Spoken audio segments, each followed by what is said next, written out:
data is from a managerial door inside of Power School that allows you to have managerial oversight without invading the personal privacy of an individual student or individual teacher.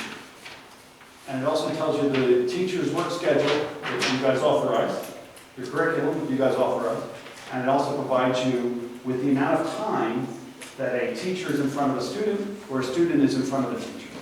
These are areas that you can measure.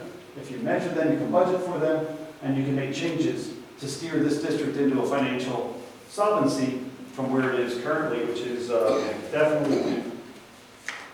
All right, so my first recommendation is that you actually sit down and set up some KPIs with your administration, do them monthly rather than yearly, so you can keep up to date, so you get to turn in your homework on time, and you get to monitor because you can make adjustments on the way. You've got a lot of work to do, and by doing it in smaller bites, I think you'll have a better time doing it rather than try to attack the whole problem.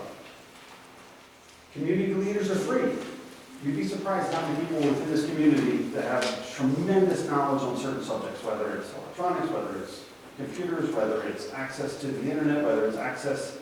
We had a scientist that was here earlier talking about interacting with the students on a homeschool-based system from the district, so better communication. Whenever you have better communication, you reduce the chaos, and you're going to save everyone money, you're going to be more efficient. All right? When using the student classroom interaction time, you should verify that data in Power School. How many people here, as a board member, have access to Power School, saw it, and understand what managerial reports can come from that?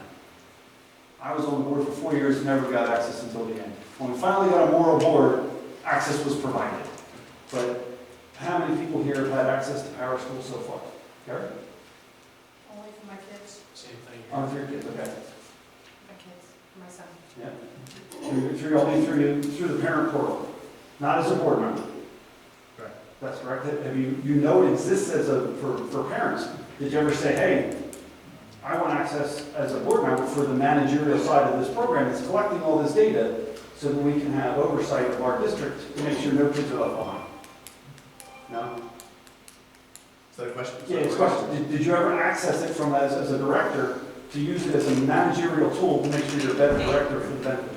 You're 10 minutes in. I understand, we'll be quick, but. I'm not asking for that, no. Nobody has? I trust you. Okay. Next page. All right, this came out of the Safe Schools report. I think the accuracy of the reporting is some of the problems we had in the past, and I think if we look at that reporting, we want to make sure that the money in the budget is there to protect these students. It's one of the tests that you want to do, that you want to perform as a manager when you're reviewing the budget. You want to ask the questions of your administration as you create your budget to ensure that we don't have this problem continuing to move forward. You have 95 arrests in the last 10 years within the United School District, and the entire county during the period they only had 21. We had no serious bodily injury, which is great, but apparently in 10 years that doesn't make sense because we know that was not the case. So I think that some of the information that Janice was referring to is the false information. It needs to be reviewed so that you can protect these students. There's a graph I gave you. It's a bell curve of where these violations are occurring. And if you recognize that as a managerial oversight, you would recognize where the resources should be applied for the most efficient use, because you don't have these issues in kindergarten, first and second grade as much, but boy, you sure do have them in that middle school range and before they get into high school. And if you focus your resources, you will save this district money, and that's what we're here to try to have you do. The fact that we had no detentions at all in the entire district tells me that we're possibly ignoring some situations, not reporting them accurately, or we're not nipping it in the bud to be able to prevent the escalation of some of these violations. All right? I think we just need to review that report and verify with the administration. We move to the next one.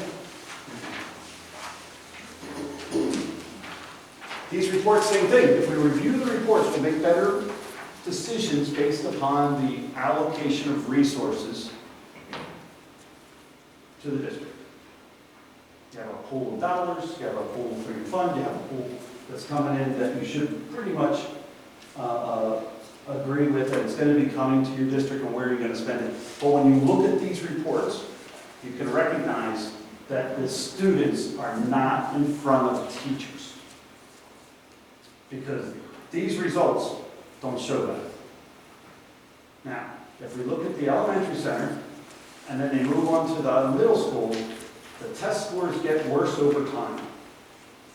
That's a fundamental change that needs to be addressed by the board, and it's the application of dollars in the right efficient place that'll help you. When I was in the board meeting before, listening intently to the principals and the lobby you for more people and better resources, and I heard the administration lobby you for more resources and more money and more people, I recognized that when you look at these charts, it's very easy to see that it's the allocation of those resources that are important. Anytime we have teachers not in front of students doing other things, that should be reviewed and done correctly. I did a study on the performance time of how much time a teacher is physically in the classroom using PowerSchool. Someone can check my numbers. It's about 3.5 hours a day. They're in front of a full classroom of kids trying to improve these scores. 3.5 hours a day. If you could just add 5% to that, you save the need for additional staff members. If you could add 10%, it'd be amazing. If you could add 15 or 20%, 1 hour is 30% increase.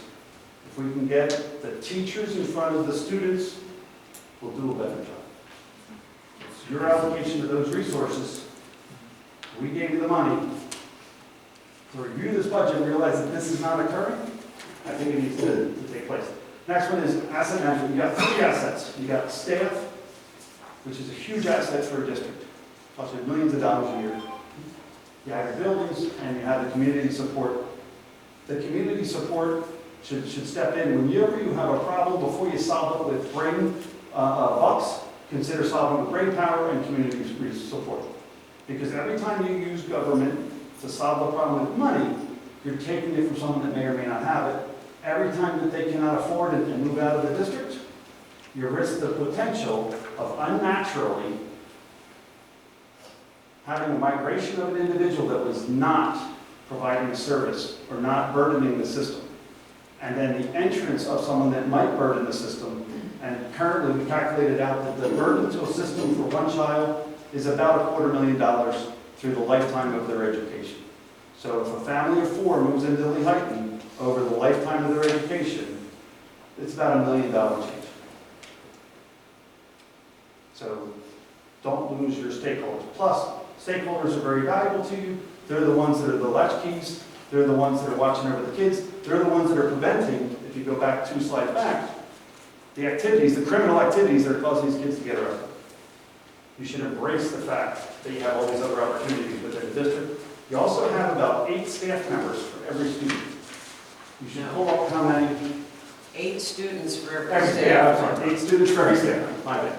Thank you. But you should pull up how many teachers, physical teachers, relate to the enrollment, and then calculate out the hours that they're in front of those people to improve those test scores and reduce the amount of negative activities that are occurring within our districts.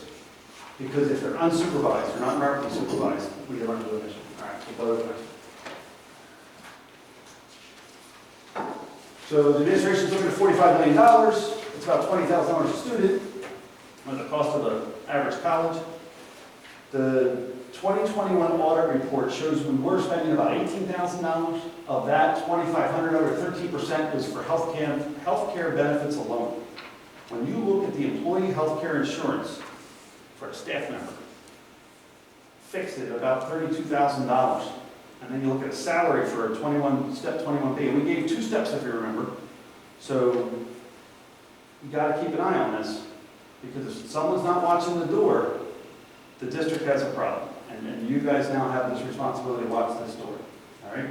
But 41% of the teacher's salary could be their health benefits, especially when you get a rebate back from not using those benefits. We know that there's a discrepancy there, highly recommended from the stakeholders. We should pay our staff members more. We should reduce the amount of health benefits and healthcare costs because of the benefits that we're providing. Is that what you call Rolls Royce bar, right?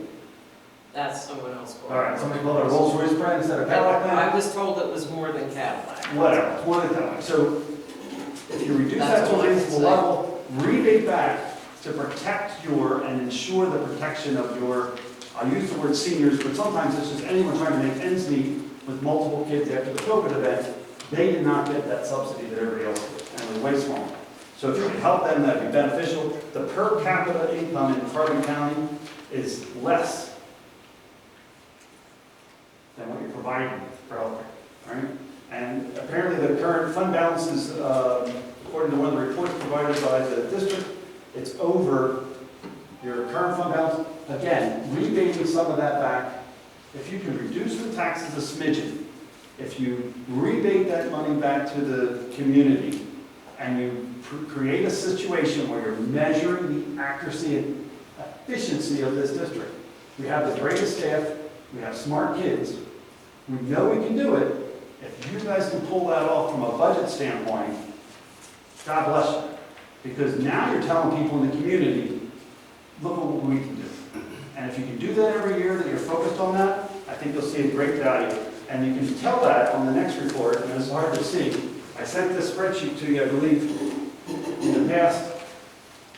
But if you go down the right-hand side in the highlighted yellow, that's the amount of money that this district has told the state that it consumed for the number of students that we've had. This is all public information. If you remove the stadium cost, you'll realize that we were at 37,168. Take out the stadium, we spent 37,561. About 1% change. A small amount. Add a couple students, it doesn't change the budget much. Add enough students, whole nother teacher, changes it a lot. Reduce the students, doesn't change it much. Reduce it enough, change the staff, saves you money. Right? So we know that it's not micromanaged, look at it from a big picture, but in a big picture view, 2 or 3% a year is obtainable from an efficient district. However, when you look at the